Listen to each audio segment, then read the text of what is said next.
Today we're going live with our show Friends Beyond Borders, Lecturers Edition. And opening for our first episode, we have Dr. Tahir Jan. And nice to meet you, Doctor. So, Same here. Thank you for inviting me. thank you so much. So, I'm Shifa, an Islamic finance student, currently studying my second year. So, second time being a host as well.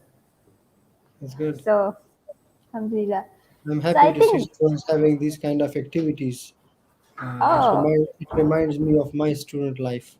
We uh, used to have these kind of activities a lot. It's good. Keep it up. thank you so much, Doctor. We actually have like so many editions with the students.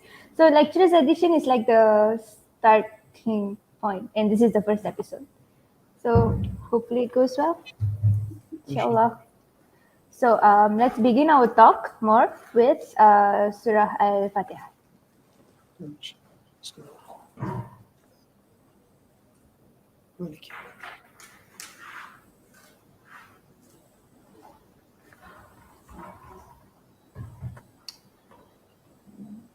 Okay, so hi, Doctor. So before we go on to the questions for a short interview, let's talk about Doctor. You can briefly say anything about Doctor. Well, I normally say a lot about myself, so if I start talking about myself, it may take longer time. By now, you already Okay. know my name, and those who don't know me, I am Muhd Tahir Jan, and I'm working as an associate professor and the head of responsible research at the Kulliyyah of Economics. And I've been working here for so long now. I joined in 2008, so it's been more than 10 years. And my area of expertise is marketing, and I do supervise students in marketing. And apart from that, I also have expertise in statistical softwares related to marketing. So let me not go in more detail, otherwise it will take longer time. As we go along the session, I will keep on talking about myself. So, but briefly, I'm working with the Kulliyyah of Economics. I've been here in Malaysia for around more than 10 years now, and Okay.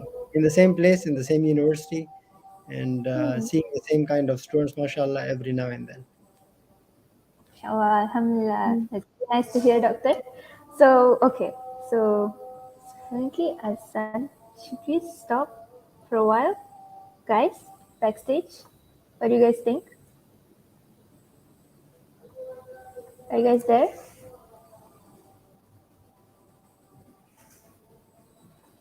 Are they? Okay, nobody's responding. Yeah, okay. So, let's just wait a little while, Doctor.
Okay, so Alhamdulillah. So let's continue with our questions, Doctor. Okay. Firstly, Oh, we have um, is it my test today? it's When you said basically it a reminded fun. me of, normally this is what we do with the students, right? Let's continue with the questions and answers. So today it looks like it is my session, right? I'm the Yes. student, you guys are the teachers now. Okay, go ahead, inshallah. So hopefully, Doctor gets the feel of the question. Inshallah. Inshallah.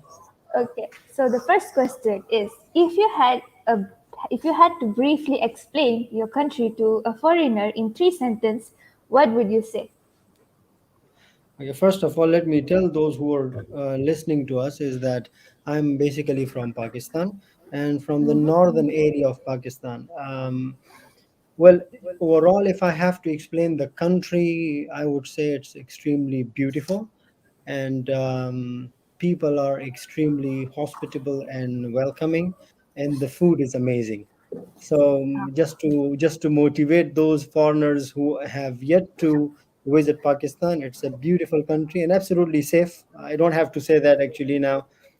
How safe it would be. The media, well, we know that media may be creating a lot of fake news, but it's a very nice, safe country. You can actually go and check. Quite a lot of foreigners do visit it, especially in this pandemic. It was open for foreigners and those who normally go to other countries like Switzerland and Australia and other countries. They have visited Pakistan and they have quite positive experiences. So I would highly encourage those of you who have time.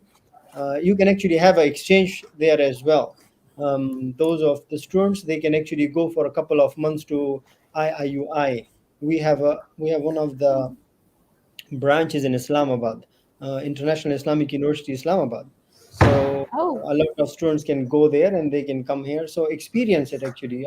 I do have some students who have experienced it, and I would definitely suggest to you people to do that as well. Those who have time and those who get an opportunity to do that. yes, inshallah, Doctor. So Yeah. the key sentence that briefly Doctor want to say about Pakistan?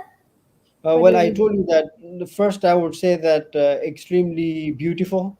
It is very beautiful place to visit. You can find from deserts to really high mountains, from warm and hot weather and seaside Oh, to glaciers. wow. You will find, yeah, it's the good thing is that you will find all these things at any particular time. So you don't have to wait for the winters to come. You can actually Oh, just take a 1 hour flight to go to a place where you will find snow there, you will find glaciers there. And if you are bored in the glaciers or in the cold weather, you can actually take a flight and go to say Karachi, for example, and you will find a weather just like Malaysia.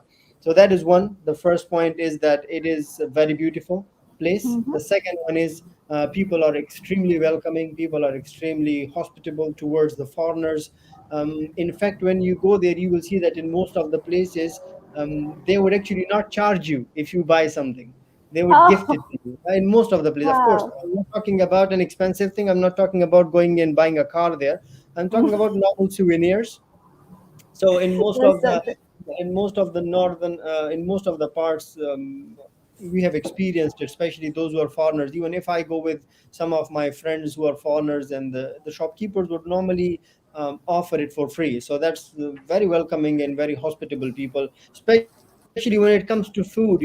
Almost everybody would offer you a cup of coffee or a cup of tea. We have tea culture, not a lot of coffee culture, so a lot of tea people would offer you for free.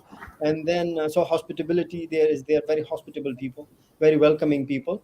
And then apart from that, I would say it is very safe, and the cuisine is amazing, the food is amazing. Like, Wow. yeah, people like those of my friends who are foreigners and those who visited, and even those that I sometimes see on the television, on the YouTube channels, the foreigners, you will not forget that taste.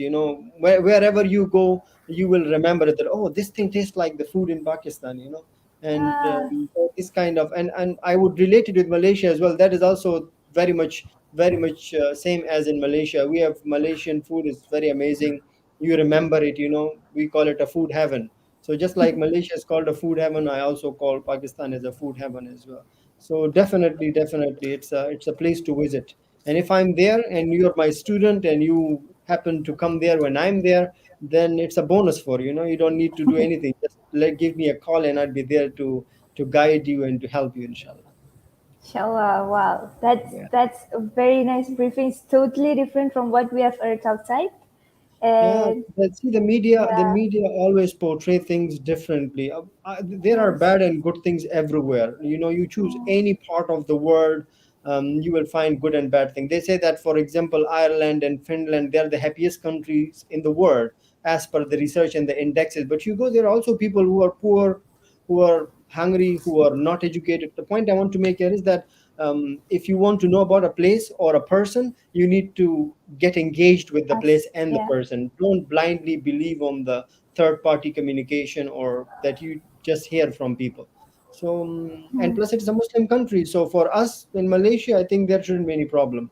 Those who are non-Muslims, they may be a little worried, oh, it's a very Muslim country and conservative Muslim country. It's not like that. Actually, it's a very broad-minded and very welcoming country. So yeah. It really sounds really cool, Doctor. So, for the second question, we're moving on.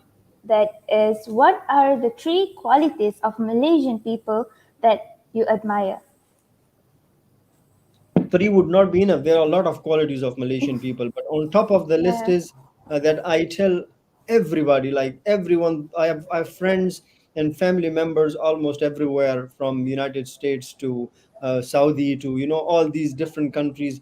And when they ask me exactly the same question, or when people ask me this question, one of the things that is always on top of the list is that people are extremely humble, and that is very good quality of a person. To be humble, no matter how suppose how high rank you are in a particular position, or how rich you are or how poor you are. I've noticed that based on my 10 plus years of experience, that people are very very humble.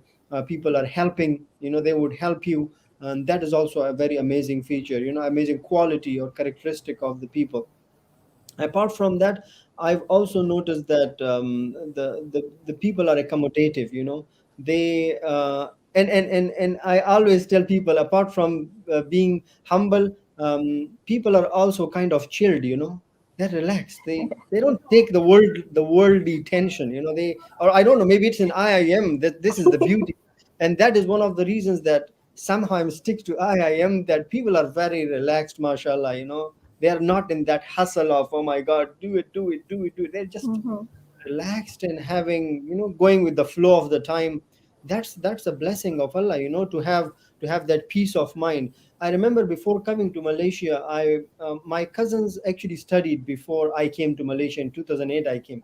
So I was Oh, sitting okay, with my Doctor. cousin. He's now in America, and he studied Mm-hmm. from IIM. He did his degree from IIM. So I was sitting one day with him before coming to Malaysia, and I told him that, tell me about Malaysia. And he lived in he did his PhD from England. Now he's in America. He worked in different other countries, so he had experience in other countries. And his sentence, or the term that he used for Malaysia, it's still in my mind, very fresh. He said that the the only place in the world where I found peace of mind is Malaysia. It's very calm, it's very Wow. relaxed. Inshallah. And that's a big blessing. And mashallah, may Allah keep it the same way. That is one of the major reasons that I've been staying here, that it's peaceful, it's very calm, and people are very welcoming and humble as well. So and the food is amazing. In the Oh, beginning, I yes. would say, I would say that for me, uh, the food is more or less the same, the taste. We eat spices as well. But here I've noticed that in Malaysian food, the spice and the sweet is at the same time.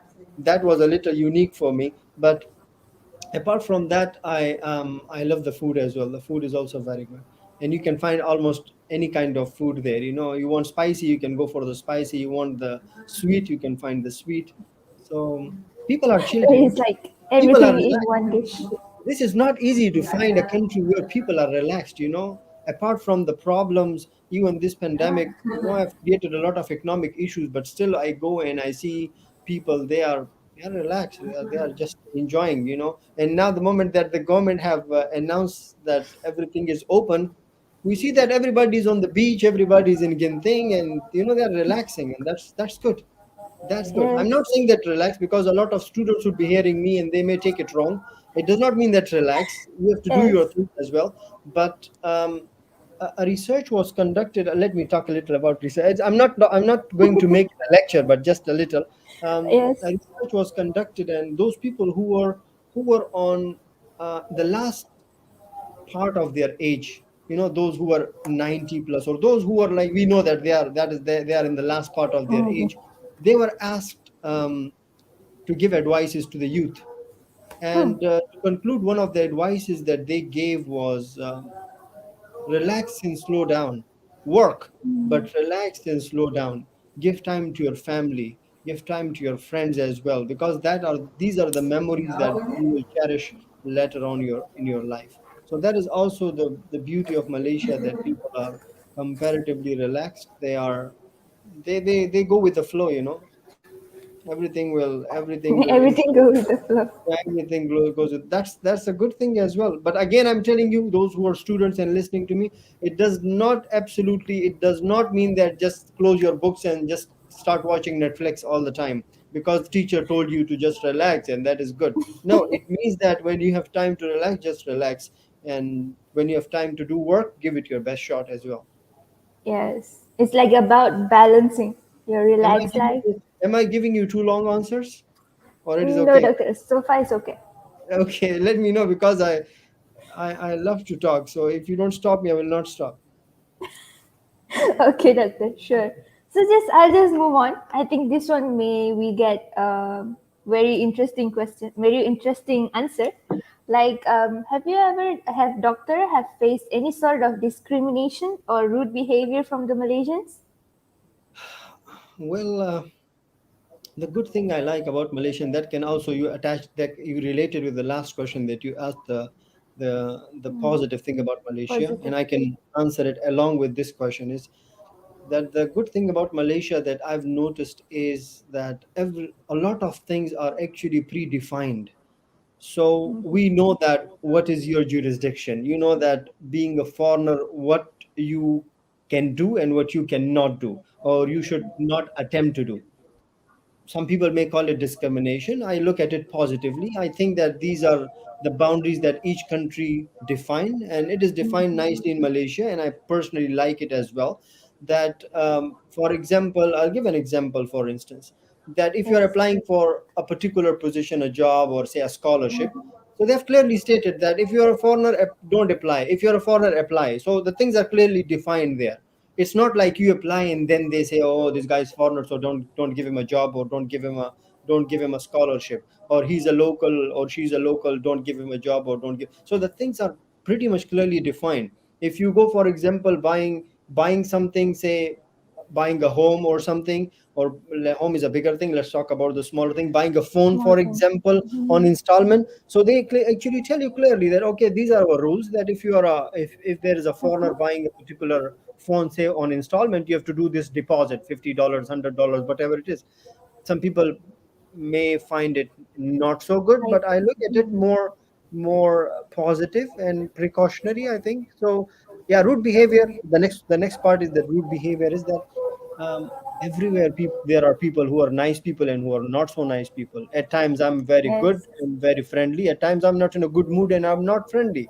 We are living in a human society, and these are human Behavior. characteristics, right? Yes. We get happy, we get sad, we get angry, and we get at the same time calm as well. So not always, because my interaction is mostly with the educated people. That's also a positive thing, because educated people normally think rationally. But when you go to, for example, a place where you find mostly not so educated people, you sometimes may find people who would not understand you and who would talk rude to you. But alhamdulillah, so far in the last 10, 12 years, I have not come across a behavior which is discriminatory or rude that will be in my mind forever. So there may be Yes. small events here and there which I would just ignore. Uh, Yeah. but but if I look at your question, I think you're asking from a perspective that something that have happened to me, which Happen. is Yeah. somehow in my mind forever. I don't Hmm. remember of that thing, Alhamdulillah, and may Allah keep it the same way that you don't know. I told you that maybe because of my interaction is mostly with educated people, and I don't Mm-hmm. mingle a lot with the unnecessary crowd. So if you don't Yeah. mingle with unnecessary crowd, you don't find a lot of rude behavior. Rude behavior Yes, is doctor. normally when you are in a situation where things are not calm and pretty. Pretty in a sense that, like, you're in an argument with someone, and Yeah. that someone is an aggressive person, then the chances Mm-hmm. are that their behavior would be more aggressive towards you. Um, Yes, doctor. I think it's better for all of us as well, those who are here and those who are listening to me right now, that Mm-hmm. what you do, I would suggest to you people, is that when you we are in these kind of situations, it's better to stay silent if you can. You see that if you're silent in an aggressive situation, that situation will automatically calm down. Because suppose if you and me are in an argument, and an aggressive argument, and we have a background music as well, so that's also a positive thing, right? So you and me are in an argument, and say, for example, I keep quiet, then how long can you argue? I'm not replying, I'm not aggressive, so you are Yes. blah, blah, blah, blah, blah, blah, blah, and I'm saying, okay, if you can. It's difficult to do, but then the situation will Yes. calm down automatically. So I didn't find, to conclude the question in a sentence, I didn't find, Alhamdulillah, so far a situation which is so bad that it will stay in my mind forever. So far, Mm-hmm. so far, So things are it's okay. basically like how we take a situation that is whether it's a discrimination That or may a be rude one thing, of, yeah, that's true. That may be one of the reasons. And as I told you, right? that Mm-hmm. in my case, I intentionally don't go to those places where I think that there Mm. would be hostility. You don't go to that these kind of places. You just avoid Yes. that, and you would not confront any discrimination or any rude behavior. Rude behavior we confront because we intentionally go to the places which signals hostility. Yes. That's You that's understand? true, doctor. Yeah. So It's ignore okay. hostility. If you ignore hostility, people cannot come to your home and be rude with you, right? If that True. is the situation, call the police, then that's a different story then. Hmm. Exactly. Maybe it's also basically how we take a situation, like how doctors say. Probably this would really help us to like don't really remember any kinds of discrimination or rude behavior that happens in our life.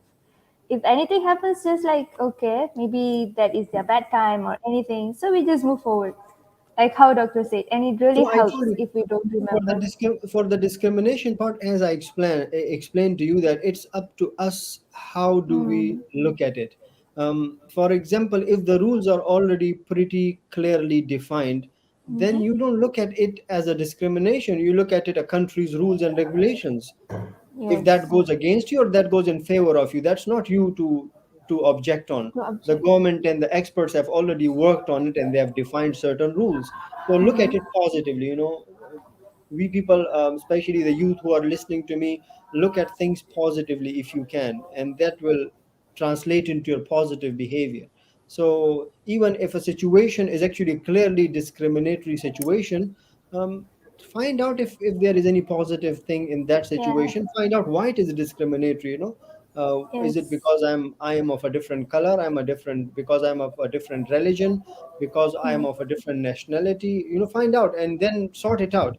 Is it because that rule doesn't apply to my country? Then you will find out that when you genuinely start thinking about things, you will find out it's actually not a discrimination clearly. It may be the rules and regulation that certain group of people are following. Hmm. Yes, true, doctor. I hope this answer have really helped those who internationals maybe have faced this, and maybe they have a clear vision now. Mm-mm. So moving on, doctor. So the following question is, how well are you coming with Bahasa Melayu so far? Are you able to speak or understand most of it, doctor? Let me close my ears. Don't ask me this question. I'm really, really bad in bahasa, Oh, unfortunately, and that's so bad. Actually, I should have. I should have mastered it, because this is the question that a lot of people ask. Not you, even my friend asked me that. Okay, by now you should have already mastered Yeah. bahasa, right? I said I don't know anything. Only terima kasih and sama sama. That's the only thing I know. Or for example, I only know makan and minu, kind of. The normal, the very Mm. basic kind of thing. And that is again also because our medium of instruction is English. Oh, Everything we do is in yes. English, even though English is not my language, it's not my mother tongue, it's not my national language. Our national language is Urdu, my mother tongue is Pashto. So but still, everything we teach, everything I do, I study, everything is in English. So fortunately or unfortunately, everything is in English, and that is the reason that I didn't get close to bahasa as a language. And I didn't I'm trying actually, because if you are in a country for that long, like in my case it's been 10 years, I should have actually. My son is learning, so hopefully he will teach me, because it's Yes. a requirement in his school. So for me, no, because I talk to my students only in English, even if those students are from my country and from my city. Uh, a lot of my students are from my country and from my city, and some of them actually attempted to talk to me in Urdu and Pashto, and I reply back in English. So they were like, English. "Why is this guy talking in English? He doesn't know what." Because if I'm talking to a Malay guy in English, I would be talking to you in English as well. I would talk to everybody in English then. So Yes. terima kasih only. Terima kasih for inviting me. So I'm not very good in, like, but I should definitely give it a try. I have a very busy schedule actually. I'm doing a lot of things at a time, but I should really really learn. Okay, doctor. Okay, speaking of, okay, so we have a question here, which is what's your favorite Malaysian food from A our lot. viewer? Malaysian food is really Yes, good. Starting from roti canai. It's so good. roti I canai. cannot resist it at any time. At any time. Yes, Starting from roti canai, then if you go to the basic, they call it roti jala, right? Roti jala. roti jala. Yes, the net. Oh, oh, I can eat it like for hours. I love it so much. I love it so much. It's so good. And I like nasi lemak. It's a common food in Malaysia, and I tried Mm, it and I loved it. And I told you that the food is very good, but in the beginning I confront one issue. For me, it was one of the slighter issue which solved with the passage of time, and that was that I noticed that in Malaysia, of course, in the food there is a lot of seafood involved in everything. So it's a lot of yeah, seafood, a lot of fish. So in the dried. beginning, it was a little too much for me. It was a little too much seafood for me. But then now I got a hang of it. I like it. I like, for example, nasi lemak, or you get other food as well. I feel it that it is very tasty now. So I would remember the food. The So the food. question that you asked, which food, I cannot pick one. But if you ask me to pick specifically one, no, let me pick two, not one, or three maybe. Three best foods Three for me would best, be, yes. say, roti canai. I can eat it at any time. Just take me there and I'll start eating it. I like roti jala. I love it. And then I like the nasi lemak as well. And there are other Mm. as well. I remember I used to eat a lot. They call it pataya, right? Pataya? Nasi goreng Pattaya. Nasi goreng pataya, exactly. And in fact, I also learned one thing when I came to IIM in 2008. Uh, I went to one of the canteens first, the first experience, and then I checked the food which was already available. You know that normally it is, you pick it by yourself Mm. as a buffet kind of. So Oh, that I yes. went through it, and I didn't want. It was my first day, by the way, and I didn't want to try something that I don't know about. So I asked one person that, can you find me the best food? He said, okay, what kind of food you like? I said, maybe rice. He said, okay, rice, good. What type of rice? I said, any rice, fried rice is okay. He said, okay. Then I went with him, and he ordered something which I ordered many, many times over the last 10 years. And he ordered something. I don't know Okay. why it is called that. I still don't know why it is called that. What he said, nasi goreng ayam USA. I said, why Oh, you call it okay. USA? Why is it USA? Like United States of America, it come from there or what? I still don't know, but it was a very good one. It was just fried rice with egg and chicken in it, and it was very tasty. Yes, And I think maybe because they call it USA because of the ingredients. For like, I'm not sure. Udang, U for udang and S oh, for so it's sotong. not United States of America. I don't think so, doctor. Okay, I thought it's United States of America. So I think that's how even I get to know, because I went and asked one of the shop like, why is it USA, and then they were like saying, okay, U is for udang and S for sotong and A for chicken ayam. So I say Okay, okay. okay. But it was interesting, because and then I ate a lot of the times roti, what do you call pataya. Mm, Pattaya was good as well. I loved it because the way they did it. Then I remember then I when I got married and I brought my wife in. That was one of the first food I told her. Okay, let me show you something amazing inside an egg. There's a lot of nice things that will reveal to you. And then she was like, when she said, wow, she said, Take me to the kitchen. I want to see how they make it." And then I mm. remember I took her to the kitchen there in the restaurant, and then she Oh, requested the chef to make in front of her. And there's a special method, right? Of course, that they have a big, mm, they put yeah. the egg and they roll it, and then they put rice inside it, and then they fold it, and then they put it upside down. So it's a special method to do that one. Mm, And then yeah, that is also something that I remember. It is interesting. It is mm. interesting. There are a lot of food. Over 10 years I tried everything. I tried Okay. everything, almost everything. The name I may not remember the names, but I Mm. I, I tried everything. And I I bet like Dr. must have I love like it. the sweets. I like the Malaysian sweet. What do you call it? Kuih? Mm. Kuih? Kueh, kueh, Kuih. Yeah, it's kueh. so good. So good. It's so tasty. It's so tasty. I love it. Hmm. Yeah, Mostly they eat it for breakfast. I think yeah. kueh. I I think I anything. don't look at the food like that. I can eat food at any time. If it is breakfast or if it is dinner or if it is whatever. I told you that I eat roti jala at any time. Roti chana Mm. I can eat at any time.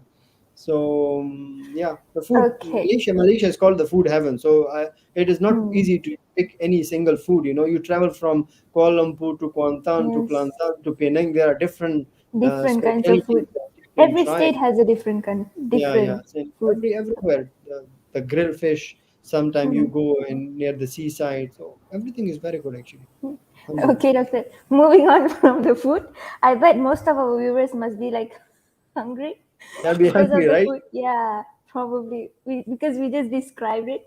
Okay, so doctor, the fifth question is, how well does the code of dressing in Malaysia align with your expectation? See the again.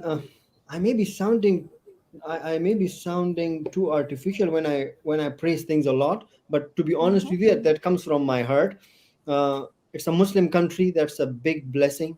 When you Yes. come here, you see, and I will specifically talk about, because when I came to Malaysia, I came, and the first stop for me was after KLIA. The place that I stopped was IIUM. And when you Mm. see very nice covered Muslim dress, the males and the females, it was like, wow, it was really good for me. And my cultural dress is also more or less the same. We call it shalwar kameez. I'm sure that you have Oh, heard of it. So shalwar we have a kameez. longer shirt, and we have pants Yes. which are little, light kind of pants. The same kind of it is, what do they call it? Baju malai. Baju Melayu So you can sounds like. you can somehow like that. In some part of the Pakistan, people wear that as well. Hmm. Not exactly baju malayu, but the same. Yeah, one of the things that was kind of different, if you ask me, a different one, because I'm just praising, so people may be thinking that I'm Yeah. trying to exaggerate situations. But one of the things which was kind of shocking, I would say, was the colors selection compared to my country is very different. So we people Mm. back in Pakistan, especially in the northern area, people like comparatively lighter colors, not bright colors. Here in Malaysia, I think it was, I would not be, mistaken if I say that it was one of the first times I saw a male wearing bright red shirt. So like I was, oh, that's too bright, bro. So like anyway, but that now again I'm used to it. I'm used to with the situation. So The dress code overall was okay, but because for me, before coming to Malaysia, I traveled quite a number of countries, so I knew that in different countries there are different dress codes. Mm, Malaysian yes. dress code was easy for me to accommodate, and it was easy for me to go along with. And it is very much, I told you, it is very much related to somehow our dresses as well. I'm also from a Muslim dominant country. People Mm, normally wear longer dresses, and that was more or less the same. But the only difference was the color. So our the colors are color. slightly lighter colors, Light. and here the Yes. people prefer to wear, these attractive, shiny, and dark Shiny. and bright colors. Bright colors, which Yes. itself is the representation of, I told you, that is the representation that people are normally very welcoming, and people are, chilled. So chilled Mm, people will wear colors which are bright, right? They give them a good mood. So yes. yeah, so the dress code is okay Doctor, with me, I don't mind. the dress code. I, Okay. I So, completely doctor, you said you came on the year 2008 straight here, yeah. and then Yeah. came inside. You came to UIA. So, have you ever experienced a culture shock when you first come to Malaysia, like when just like landed on that's Malaysia? That's an interesting. That's actually my story itself is a very interesting story. I normally tell it to my students, some of my students. My story of coming to Malaysia is a very, very interesting story. Especially my story of coming to IIM is an interesting story. Let me explain. Let me tell you the story. It's a longer story, so bear with me. Those who are there, don't get bored about my stories, but it's an interesting story. When I landed in KLIA, you would not believe that I didn't know even a single person in Malaysia. So I was so daring. I came to a new country without knowing even a single person, like literally nobody. I came with my bag and I just landed in KLIA, and I'm looking here and there. And then, yeah, before coming, I had some instructions with me. Of course, I know English, so English is the common Mm. language in Malaysia as well. So in KLIA, I just asked for how can I go to IIM. They told me go and take the KLI Express. I took the KLI Express. I came to Kel Central. From Kel Central, I took a taxi and I directly came to IIM. Now, the interesting part is that I came on Friday. So when I came on Friday, the moment I came inside IIM, and I was with the bag with me, I didn't know where to go, no hotel, no nothing. I directly came to IIM, and I had to meet the manager. Back then, I was coming to GSM, the Graduate School of Management, in Oh. 2008, Mm. early 2008. I came twice actually. I came early 2008. I spent a month, then I left back. Then I came back permanently. Mm. So I'm talking about early 2008. When I came, so I entered there, it was already Juma time. It was already after 12 past. So Yes. one of the sisters was there, and she looked at me. Okay, the person came with a huge luggage. What is he doing in GSM? I said, okay, I am in GSM. I got admission here. She said, well, which hostel are you staying in? I said, I don't know. Okay, who called you? Who called you here? Okay. Then the manager at that time, I gave him the name. She said that the manager is in Friday prayers. I said, okay, I would also like to pray the Friday prayers. Where should I pray? And she told me go to the masjid. I went to the masjid. It was a beautiful masjid. You know that our masjid is very beautiful. I prayed there. Yes. Then I came back, and then we sorted out. The person showed me different places, and I had to pick a room. And if I tell you about that room, it would not be a surprise now. But I picked Mahalla Ruqayya. Now, Oh. Mahalla Ruqayya is a female Mahalla, right? No, I didn't Yes, know that. doctor. No, I didn't know that because back then in 2008, behind Mahalla Ruqayya, they built a block of elite rooms. They call it elite rooms, which Yes. is now a male's hostel, which is now a permanent Mm. male's hostel. But back then it was the first. I was the first person to open it actually. So they gave me a room. I said, okay, this is a room because it had an air con, it had a fridge and Yeah. everything. So I was so tired and I had migraine. So the person brought me there and I slept. I remember I slept and I woke up and it was Maghrib time. It was like Maghrib time. I played Maghrib. I didn't talk to my family. So I picked my laptop and I started walking. I remember. And I came out and I walked, and the Mahalla Ruqayya straight road, right? A straight, nice road. Yes. I walked through it and I came to the center. Back then, that we have this, what is this? The Bank Marmelat and all those banks, though they Mm-hmm. were on the other side of the river back then. Back then. Yes. So it Oh. was, yeah, it was some event going on, and I just stayed there.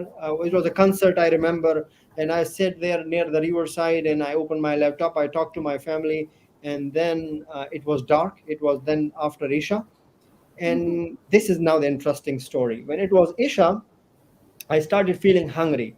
So I asked one of the brothers that, can you take me somewhere where I can eat food? And that was the time, remember, I told you that he ordered For the the nasi. Oh, ayam okay. you say. And I offered him as well because he was a bike. He took me to the canteen, I think Mahalla Mm. Farooq or one of the Mahallas. He took me there, and then we ate. And then he told me, so where do you stay? I said, I don't know. I was, because when I came to, I told you I had migraine and I was tired. The manager dropped me in Mahalla Ruqayya, but I didn't ask him which Mahalla is that and whatever it is, right? So what happened is that he said, okay, where do you stay? I said, I don't know. Okay, I'm sure that you'd be staying in one of the Mahallas. Let me tell you the name. So he told me, are Okay. you staying in Mahalla Farooq? I said, it is not Farooq. He said, okay, Mahalla Ali? I said, no. He said, Bilal? I said, no, Bilal. Zubair? No, not Zubair. He said, but these are the only female. Salahuddin? I said, no. He said, no, Males. these Oh, are only okay. female Mahalla. These are only the males Mahallas. I said, no, I'm living in none of them. But since I offered him dinner, we had dinner together, we had chit chat, and he kind of became a first day friend. He was a Mhm. Malaysian student in IIM. Then he Okay. was nice enough that he told me, okay, let me give you a round of all the Mahallas, and then you can choose the one which you think you are in. I said, okay, that's pretty fair. So he had Mm. a bike, and I remember I sat with him. He took me to all the Mahalla, Zubair, Ali, Bilal. I said, none of them. I said, where are you staying? I said, I have a room with an air con and a fridge. He said, we don't have that room, these kind of mallas in IIM. I said, no, we do have. Okay. I'm living in one. He said, I don't know. Then he said, okay, what should we do now? It was already late, I think 10 p.m. or something. Then he Mm. said, okay, I told him that, can you give me a round of the whole road inside IIM? I may be able to recognize it because I still remember there was a long road, and then Yes. he gave me one round. In the first round, I looked at the right side, and all the offices and kulliyas are in the right side, right? So I was sitting Yes. behind him on the bike. I was looking at the right side, and I couldn't see that road. So when we completed one round, he said, did you find it? I said, no. He said, how is it possible? Can you take another round? The second round, when we took, I was looking at the left side, and then I found, oh, this is the one. Then he stopped, and Mm. he called his other friend as well. Not the things become interesting, right? He called his other friends that, come, this guy who just landed, he said he's living there. And they were like, bro, this is females area. We don't go there. I said, no, I'm living in Oh, this okay. somewhere there. They said, okay, let's go and explore. They were also happy because the first time they were going to the female mahalla. So with me, they had a Okay. permission as well. So they took me inside the road, and then he said, where are you staying? I said, I'm staying somewhere here, Mm. Mahalla Rukaiya, right? And they said, no, it's not possible. Then the police came, the patrol, police patrol, they are going Yeah. on around in IM, and the guys went to the police, and they asked the police, the university police, that this guy says that he stays here. And then the police also didn't know. Then the police called someone else, and then they said that yes, there is actually a mahalla that is built behind Mahalla Ruqayya, Wow. which is a female mahalla. And then they came with me, and then they were in my room. I had a separate room with AC and everything, and they were like, "Wow, man, you are living in a female mahalla." Now I don't know whether it was good or bad, but I was not happy because Yeah. I felt that they have kind of pushed me to a place where I was not supposed to stay. So I was feeling insecure there. That was the Hmm. first day experience. It was good and thrilling for me. I ended up reaching my room around 11 p.m. And then Wow.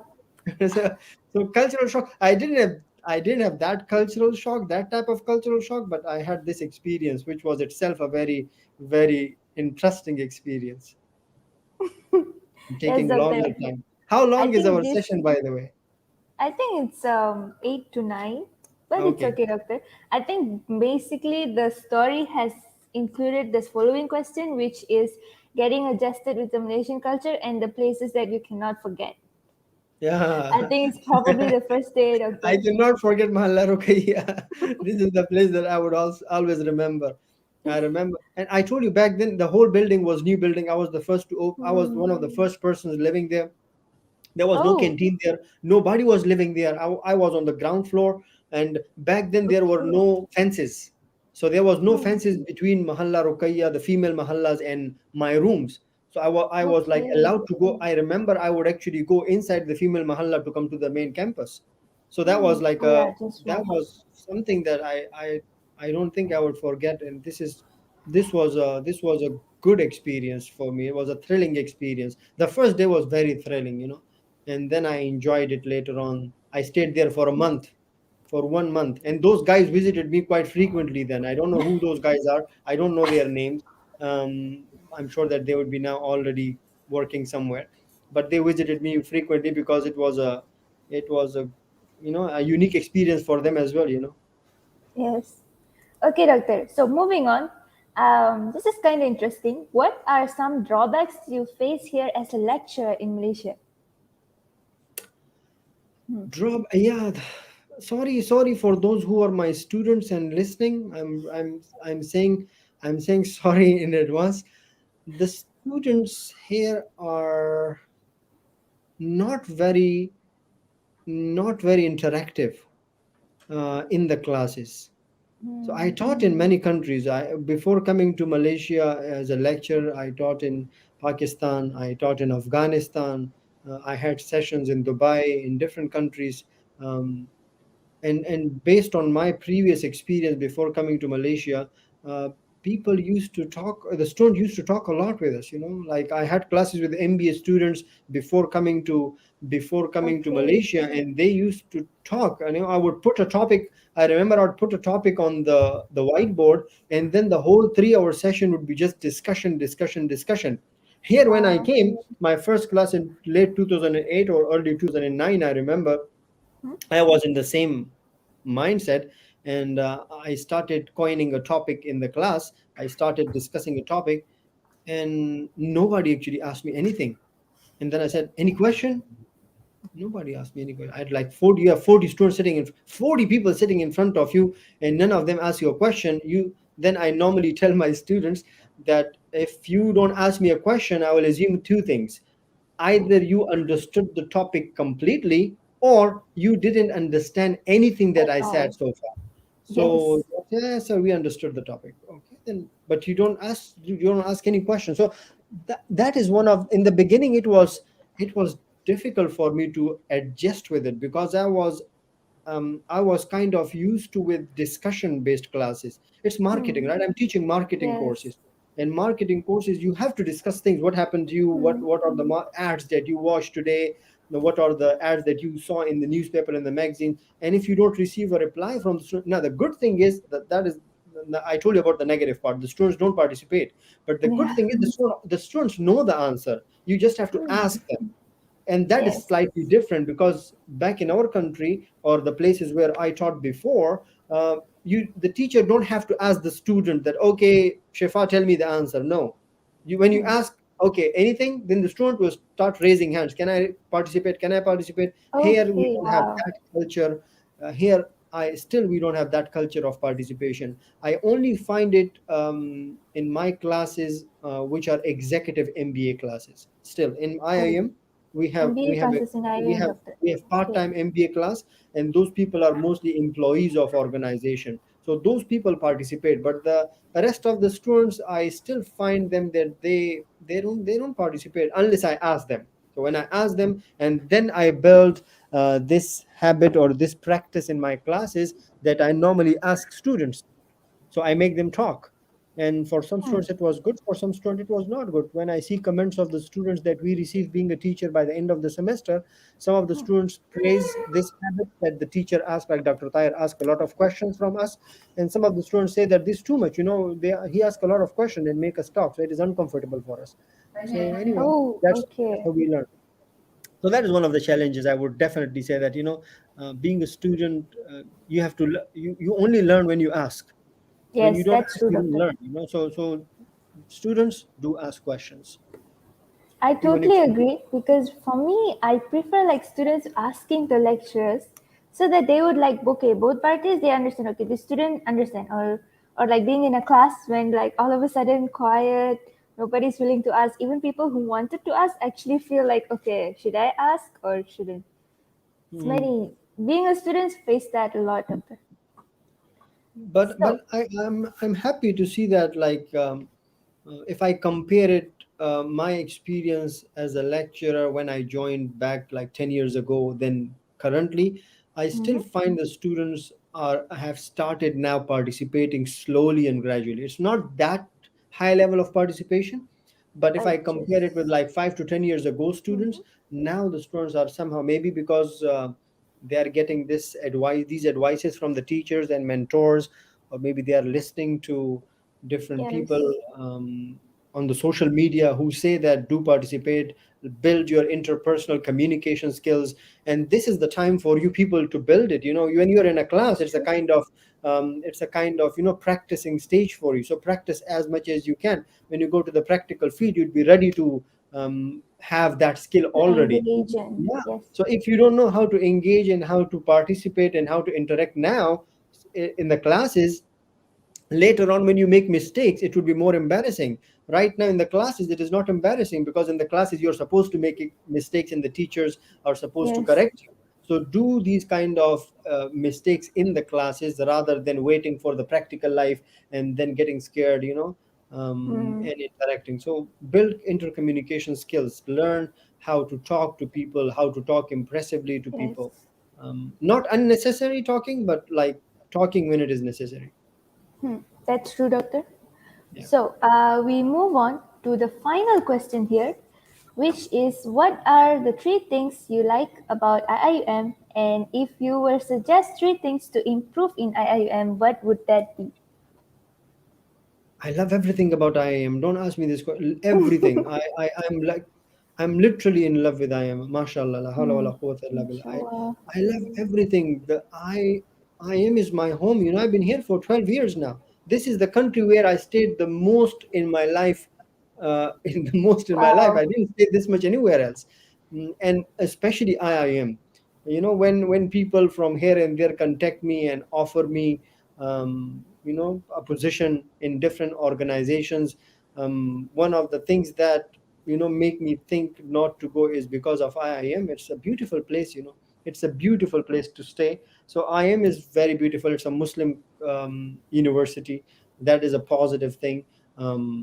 People are very nice. My colleagues are my family. I tell them on their face. Sometimes they may be thinking that this guy is like too too much. In my meeting I tell my colleagues as well that I really like you guys. I feel so happy when I'm around my colleagues and when the community overall.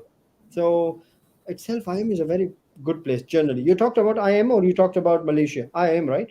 The question was IIM. about IM. Yeah, so IM, the place is very beautiful.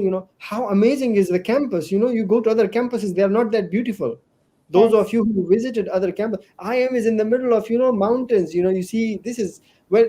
I always tell my students, when you go and jog in the stadium, In the the campus, real in the stadium. stadium, yes. Oh my God, this is next level experience. The beauty is breathtaking. You go and jog, you see that mountain. It's so beautiful. It's so attractive. And again, mashallah, from my office, I see those things. So my office is also very beautiful. Mm. The location of my Mashallah. office is very beautiful as well. The people are good. It's a Muslim country. It's a Muslim university, University. and again, an easygoing university. Comparatively, the management, especially the place where I'm working, the Department of Business, Kulliyyah of Economics, my colleagues are very accommodative. They listen to you. They help you in any case. So it's my home. You should Mm. not ask me what do you think, what do you like about your home, everything. So I love IIM. What Okay. should be improved? I will still talk about it. Don't worry. I think Okay. that I think that when it comes to improvement, maintenance should be done more frequently.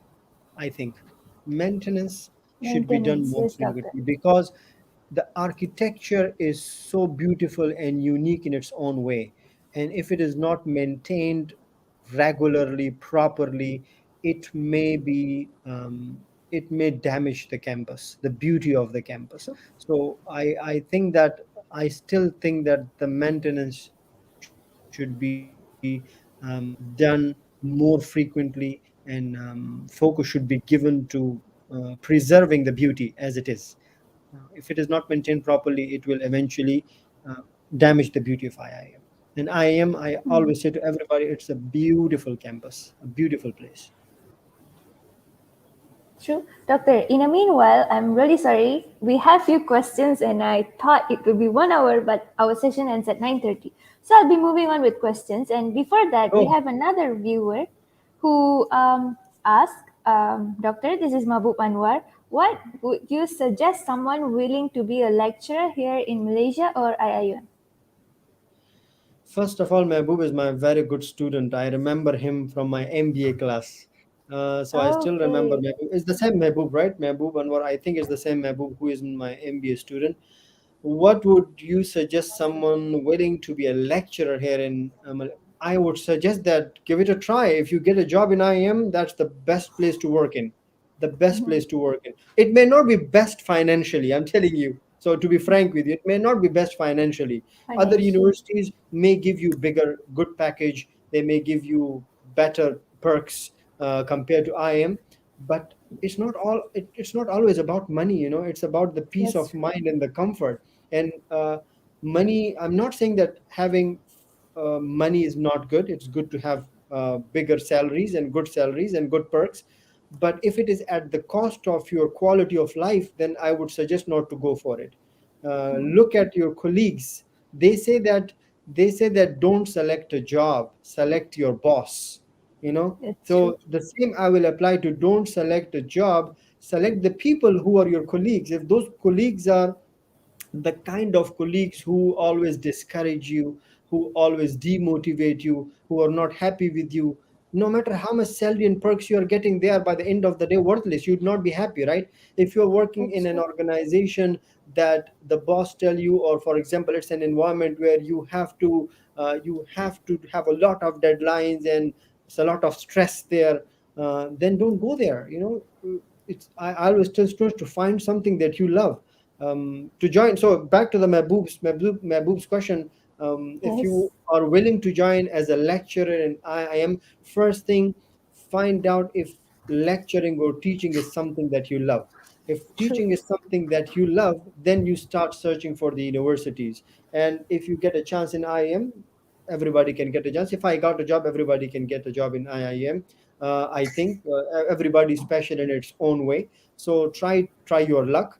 However, it's not easy to get a job in IIM currently, because you know that economy overall in the whole world, the economies are not doing very good. But there are still chances. Some of my colleagues just joined. Like I know one Mm. of my friends, he joined just I think 2 months ago, our Kulliyyah. Okay. So the chances are there. What I would suggest you, first do your PhD. Without Mm. PhD, as a foreigner, you cannot get a job. That's as simple as it sounds. Do a good PhD. And if your PhD is good, by good I mean if your PhD have ingredients of the IIM vision and mission, or IIM philosophy, for example, if your PhD have active ingredients of Islamization, then you have a higher chance of getting a job in IIM. You understand? But that is not compulsory. Like in my PhD, I didn't have active ingredients of Islamization, but Alhamdulillah, I got a job. Alhamdulillah. I hope that answered Brother Mahbub. So Yeah. we moving on to the questions, which is what are okay? Sorry. How different is Malaysian food from your country's traditional cuisine, Doctor?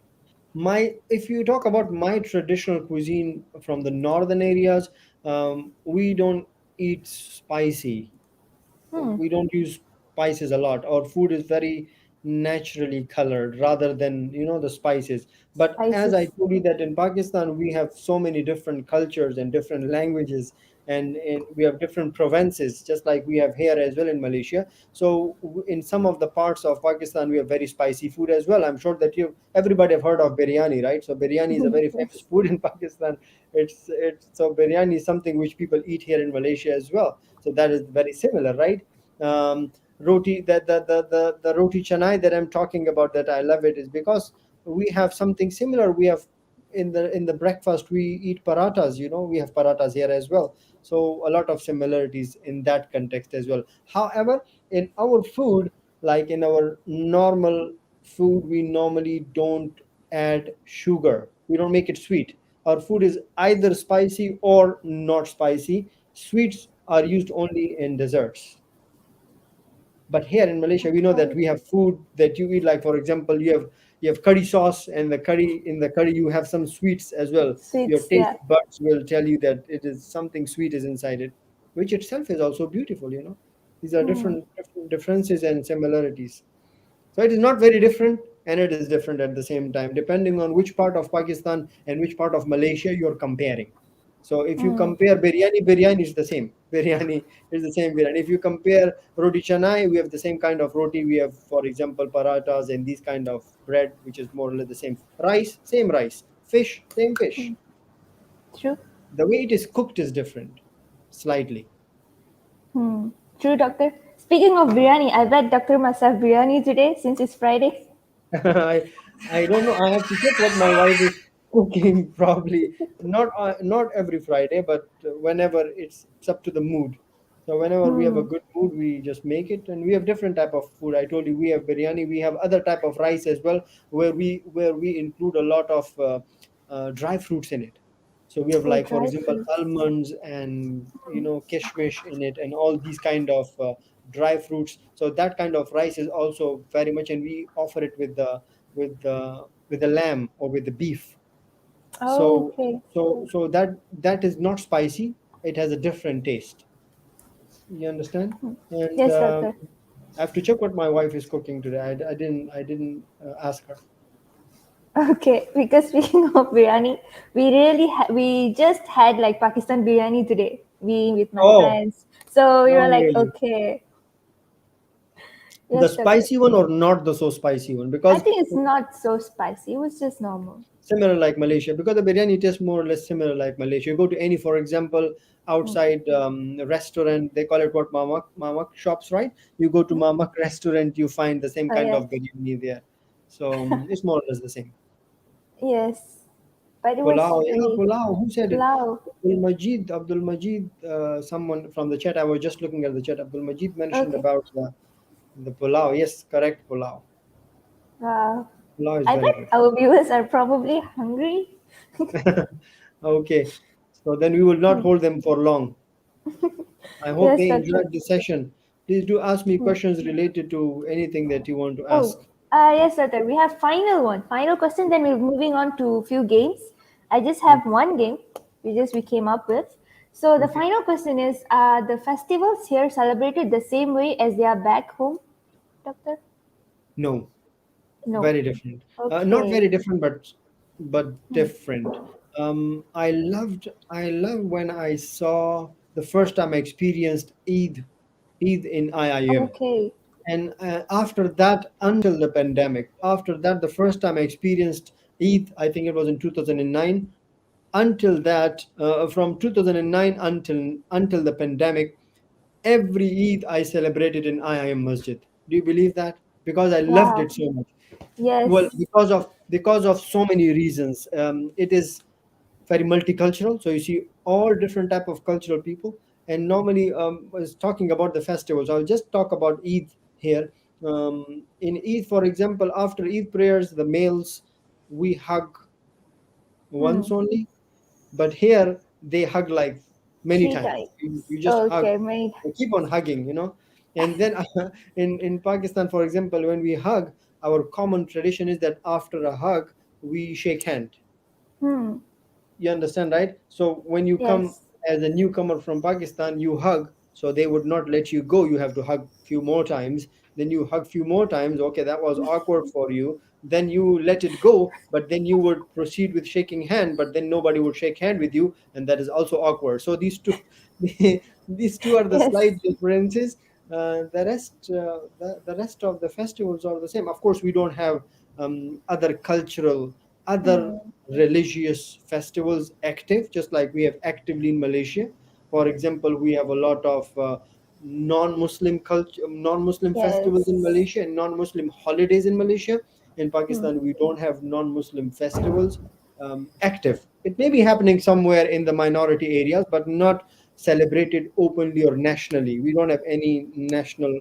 I think we don't have any national holidays on these kind of, like for example, when we have Deepavali, or when we have, for Hmm. example, Christmas. I don't think we in Pakistan it is celebrated the way it is celebrated here. So that's also a different touch and a beautiful touch. Yep. Okay. So finally, we have come to an end to the questions which the team has prepared. So now it's just a short game session, Doctor, which Okay. me and few of the team just prepared because okay, why not just end it with a game rather than just questions and questions? But I Okay. think it might be a little okay. Let's give it a try, Doctor. The game is we going to say three words in Malay, and Doctor needs to guess it in English. Make sure that it is terima kasih sama-sama, and what is the next one? Terima kasih sama-sama Makan. and makan. Then I will Makan. translate it. Otherwise, if it is any other word, consider it wrong. I think maybe it would be like I'll give it a I think try. it's just And you basic. can Yeah, help me if I don't know. You can teach me. No, no problem. I'll learn yeah. it. Okay. I That love maybe to there will learn. be like a guess, Doctor. Yeah, Maybe, I can maybe. guess it. Just a small guess. Okay. Okay. So the first thing, it's very easy. Bantal. Bantal. Bantan. Bantal. Yes. If it is Bantan, if I'm not mistaken, It's Bouton, right? bantal. It's Bantal. We used to use it when we are going back home at night. I think yeah, after You reach use home. it when you're going back home at night. Okay. That Maybe is it it's must tough. be there before sleep. Huh. It must be there before sleep. Yes. Yes, doctor. Is it some garments, or is it something other than that? It can be classified as it can be in furniture, maybe furniture Bed? thing. A Yeah, bed? it relates with bed. In a bed? A bed, we have the bed sheet, the bed, what do you call the comforter? No. No, the bed sheet, the pillow. Yes, the pillow. Yay, I corrected it. That's crazy. It is not easy. Use it. Okay. Okay, Okay. those who are also watching and listening, give me hints, guys, in the comments. I'm looking at the comments, by the way. Okay. Guys, That was just good. give the Thank you. That was, who is that? Tasmiha give a very nice hint, and I would definitely correct it. Tasmiha said, oh where we put our head. Of course, I would know the answer. Thank you. yeah. That kind, Shifa, give me these kind of hints. Like your Okay. just imagine your hint was how difficult your hint was. We What did we say? We use it when we go back home at night. I said, "Astaghfirullah, it can be a bus or a car or a scooter or a, what is it? That's we use it when we go back home. When we go back home. So all of the sudden transportation came in my mind. Anyway, Okay. Actually, I don't really want to make the clue that easy, doctor. Just a little bit. Okay. So the next is Chermin Mata. what? That's like that's a long sentence. Give me hints. Okay. Chermy? Chermin Mata. Chermin Mata. Okay. Commonly, students use it the most. Students and lecturers use it the most. Is it glasses? Yes, yes, doctor. Yay. That was Because a quick Amira one. gave me a very good hint. Thank you, Amira. Thank you. I like it so much. Okay, yay. Okay, this one is final, but yeah, I'm it doing took a good some time job. for us. I was Yes. definitely not ready for this. this is very this is very impromptu. Anyway, okay, go ahead. Okay, we just thought of just three, doctor. Should have thought of Okay. five, but it's okay, doctor. Okay. So the The three I final, already told you. See, the three I already told you, Makan, Trimakasi, and Samasama. So makes it this is easy. extra another three, Yeah. doctor. Yeah. So the final thing is Chakera Padat. I know Shakira, the singer. Okay, say it again. This is Chakera Padat. Shakira. Okay, give me hints. Okay. Usually this Chakera Padat, um, I'm Use, sure that even you don't know. See, you're asking me questions that you don't know. I'm not sure which hint to give for this, doctor. Okay, used Okay. to see, it's very common. Um, To watch TV. Commonly used, yes, TV, movies. Hmm. Commonly used to watch movies. Uh, Commonly used to watch movies. Yes. A, a cinema. No, no, just a movie or music. Yeah. You're Okay. The listening. second Oh, clue is you're talking about something that like like a CD player kind of thing. yes, yes, CD player. yes, doctor. That's right. It's a disc, Why would CD I know disc. about CD player? We don't have CD players at all nowadays. You know, we have Netflix. You should have asked me Netflix. You should have asked me Prime. Who uses CD player these days? But We anyway, yeah, just that was came up with, okay, why not Chakra Parat? I bet some of the team members don't know what is Chakra Parat, so you have to like Google it. Okay, Chakra no, Parat is that's a good. disc.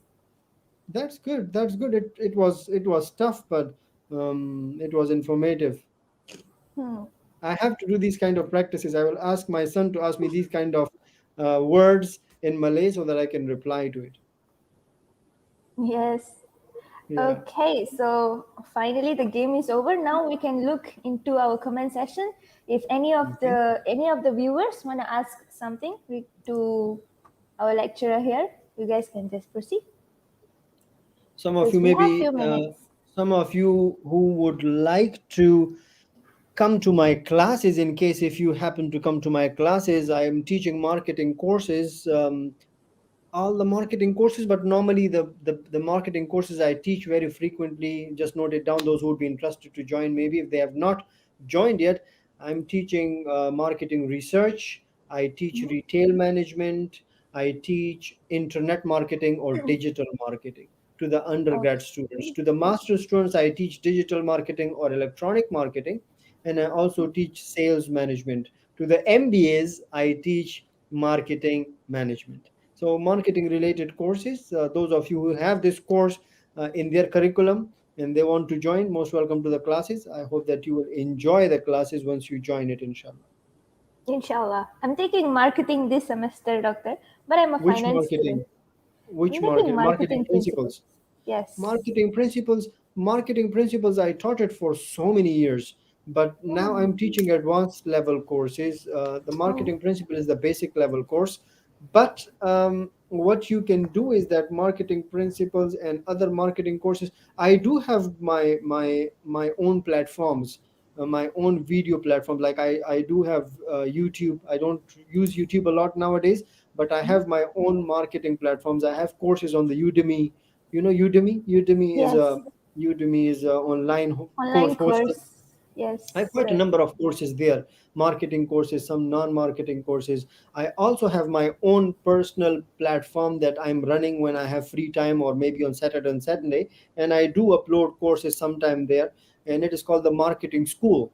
I call it the Marketing School. The website is the marketingschoolonline.com. So Okay. so one of the things that I would like to mention it here as well, that I have a lot of courses, and these courses are actually expensive courses, but for my students it is free. So those of you who would like to join any of my online course, either it is on Udemy or it is on what do you call the marketingschool.com, you can just drop me a message, either email me that sir, I am student and I'm interested in your ABC course, but it is for $100.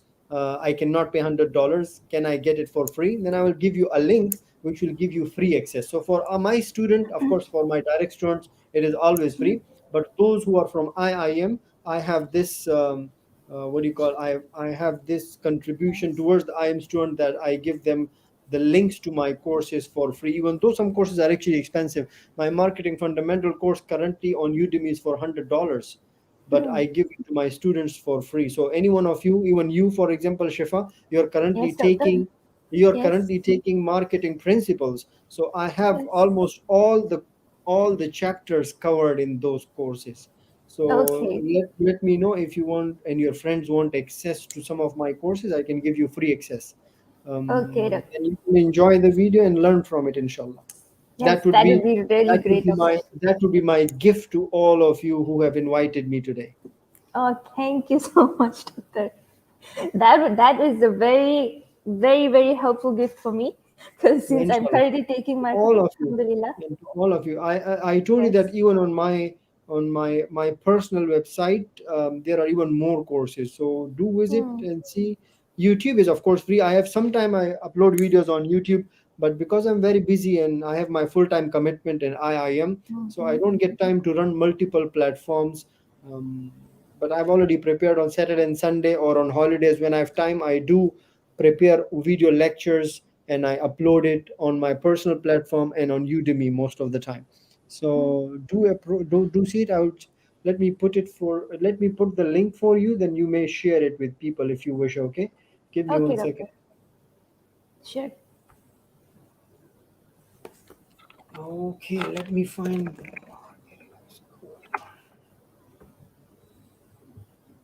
Okay, this is the one I'm putting in the private chat for you. This is the one which is my personal school. That's my personal platform. Um, okay, and the Udemy one. Where is the Udemy one?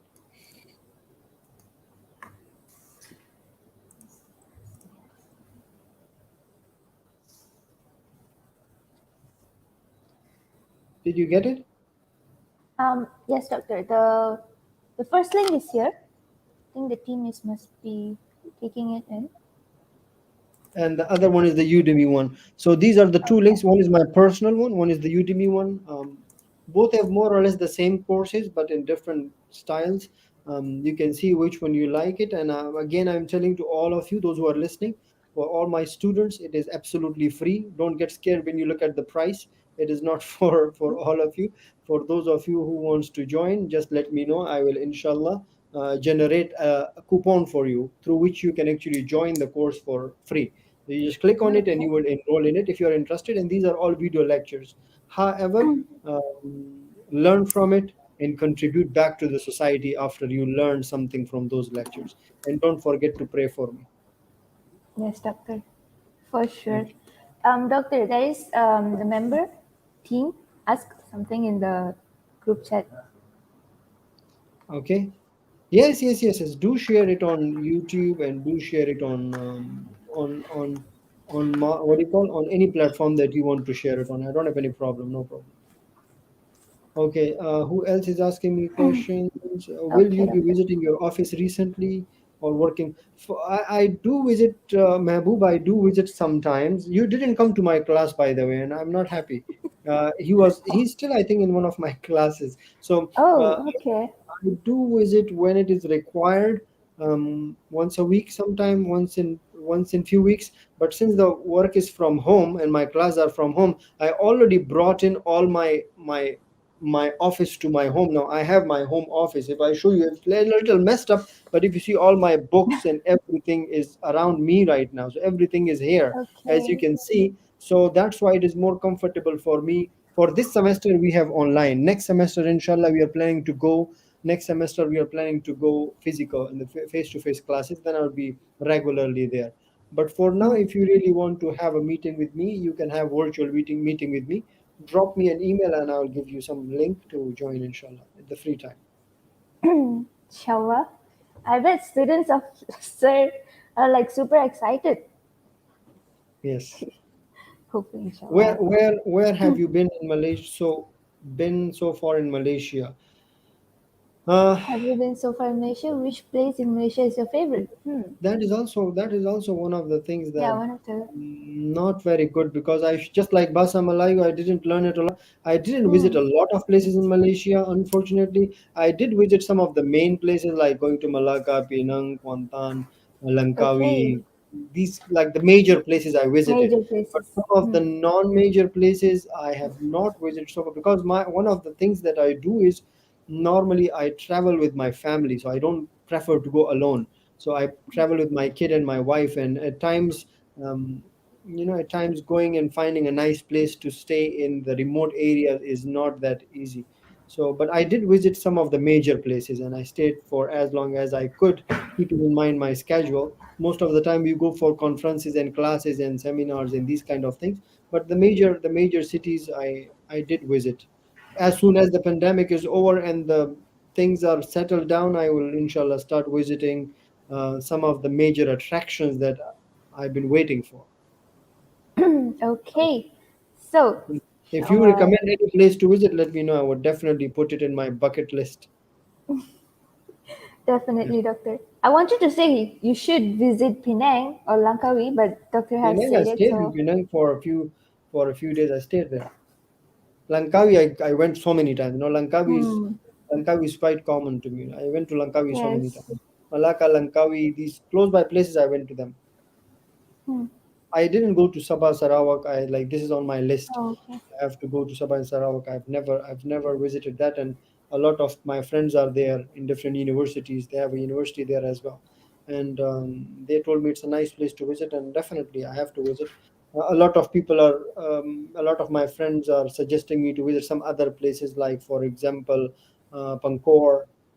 Hmm, yes, Pulau These Bangkok, kind of Pulau places are very, Tiaman. yeah, Tioman and these kind Hmm. of places I'm inshallah planning to visit as soon as the pandemic is over and I have holidays. There are two. Holidays. There are not only one problem. There are two problems. Yeah. So Okay. yeah, Is there any final questions? Because we have come to an end. So I can see the questions from the chat. I think I think so far everybody is done. We have taken hmm, a lot of their time, and it's a yes, weekend. weekend. Yes, Doctor. Hopefully, everyone will have a good weekend. And thank you guys for listening for 1 hour and 30 minutes. It's a very pleasure to have a good session with Doctor. It was my first time actually meeting Doctor. I've heard about Doctor. So kind of nervous at first, but Alhamdulillah, it was like, okay, my team was like, okay, Shifa, calm down. So Yeah, thank you. Alhamdulillah, That thank was you good so much, actually. Doctor. I also want to thank you those who have invited me and those who are working on these kind of activities. I would definitely encourage you. I told you even in the beginning when we didn't start. Remember, I told you that it's better Hmm. to engage in these kind of activities. Being a student, I Yes. personally think I always tell my own students as well, and those who are listening and those who are not my students. Remember, being a student, you have a lot of time, especially when you are a student and you're a student and you don't have any responsibility yet. Like for example, you don't have to take care of your family. You have a lot of time. So I normally suggest to my students, do everything. You know, not apart from the studies, try to learn some new skills. Try Hmm. to learn how to play guitar. Try to recite how to recite Holy Quran nicely. Try to memorize Holy Quran if you want to. Try to learn how to play piano. Try to learn. I was a PhD student, and I remember I learned squash when I was a PhD student. Is a lot of tough, With the compare if I Hmm. compare it with the undergrad student, PhD is a difficult degree, you know that. So I learned squash, and I remember the teacher who taught me squash. By the end of the time, I remember I had to start beating him in the games. So Okay. the point I want to make here is you can do a lot of things. You can do a lot of things being a student. Use that time, learn new things, experience new things, travel, make new friends, stop friendship with those who are poisonous or who are toxic, and read books, and so on and so forth. So thanks to you for and you and the group for inviting me for this session. Okay. It was a pleasure. I enjoyed it, and I liked your question, especially the Malaysian question. And now I Okay. feel really happy that I gave you correct answers after a lot of guesses. To the audience Alhamdulillah. who gave me tips, thank you. Those of you who are my students, remind me in the exam, I will give you tips in return. Doctor, okay, before we end, there is a attendance link form. So the viewers, you guys can fill up the attendance. So inshallah, you'll be receiving star points. Where is the 10 for me too? Um, no, doctor. Do you want me to fill it as well and No, give doctor. myself like 10 stars? I really wish, but I'm just we kidding. couldn't do it. Anyway, Thank you. Overall, thank you to everyone for inviting me. It was a pleasure. It was a pleasure.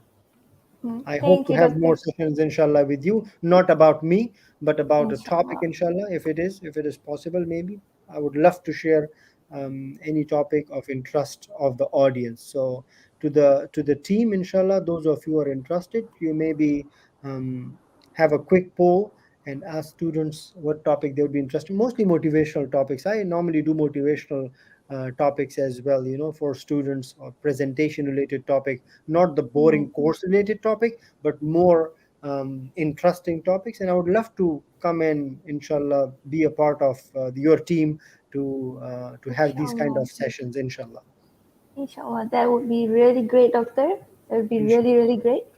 Inshallah. So we come to an end. So viewers, don't forget to don't forget to fill up the attendance form, and let's end our session with tasbih kifara.